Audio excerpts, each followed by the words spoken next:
இல்லை சார், அப்படி பார்த்தா அப்போ பாஜக ஆர்எஸ்எஸ் வந்து ரொம்ப ஸ்ட்ராங்காக இருக்குன்னு தான் நம்ம எடுத்துக்க முடியும். அவங்க சைடு இது பாசிட்டிவ் தானே? அவங்க ஸ்ட்ராங்காக தானே இருக்கிறாங்க. இன்றைக்கி எல்லா அமைப்புகளிலும் எல்லா கட்சியிலையும் அவங்க ஆட்கள் இருக்கிறாங்க.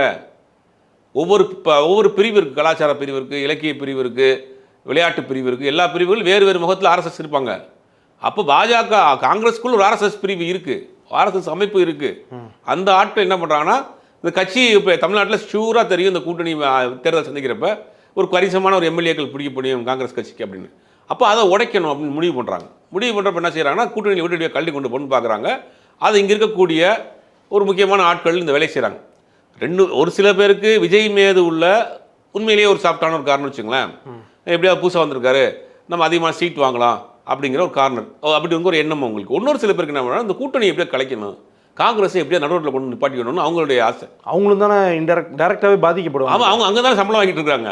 பாஜக ஆர்எஸ்எஸ்னுடைய ஆட்களாக இருக்காங்க. என்ன பண்ணுவாங்கன்னா, கட்சி ஒன்றுலாம் போனப்போ அங்கே போய் சேர்த்துக்குறாங்க. சார், கட்சியை இப்போ ஒரு முடிவெடுத்து நீக்கலாமே அவங்கள? நீக்க முடியலையே. இந்த கட்சி நீக்க முடியாமல் தான் தடுமாறிக்கிட்டு இருக்கு. அதனால தான் அந்த கட்சி நீங்கள் இவ்வளோ பலகீனமாக இருக்குது.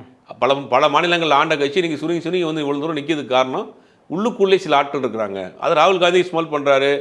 ராகுல் காந்தி வந்து வெளிப்படையாக பேசுகிறாரு. நீங்கள் இருக்கிற ஆர்எஸ்எஸ் பிஜேபியில் உள்ள ஆட்கள் இங்கே இருந்தீங்கன்னா போயிருங்கன்றாரு, போக முடியல. அப்போ உள்ளுக்குள்ளே உட்காந்துக்கிட்டே குழப்பத்தை பண்ணுறாங்க. ஆனால் இப்போ நமக்கு என்ன ஒரு கூடுதல் சந்தேகம் ஆகுதுன்னா, மேல் மட்டமும் அகில இந்திய தலைமையும் இதில் பார்கிங் பண்ணுறதுக்காக விஜயை வந்து அவங்க ஒரு ட்ரம்ப் கார்டை யூஸ் பண்ணுறாங்களோ, விஜயை காமிச்சிங்க அதிகமான சீட் நாங்கள் போயிடுவோம், சீட் அதிகமாக கொடுங்கிற மாதிரியான ஒரு மிரட்டல், ஏறக்குறைய ஒரு மிரட்டல் மாதிரி காங்கிரஸ் அந்த ஸ்ட்ராட்டஜியை கையில் எடுக்குதோ அப்படிங்கிற ஒரு சந்தேகம் வலுவாக இருக்குது. ஏன்னா தொடர்ந்து பிரவீன் சக்கரவர்த்தி பேசுகிறாரு, திருச்சி வேலுசாமி பேசுகிறாரு, தொடர்ந்து காங்கிரஸ் நிர்வாகிகள் பேசுகிறாங்க, நேற்று கூட மாணிக் தாக்கூர் பேசியிருக்கிறாரு.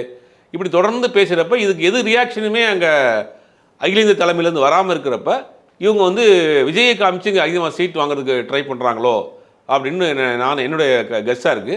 இப்படியே போச்சுன்னு வச்சுங்களேன், அதுக்கு ஒரு கட்டத்துக்கு மேலே காங்கிரஸ் வேண்டாங்கிற முடிவை திமுக எடுத்துரும்.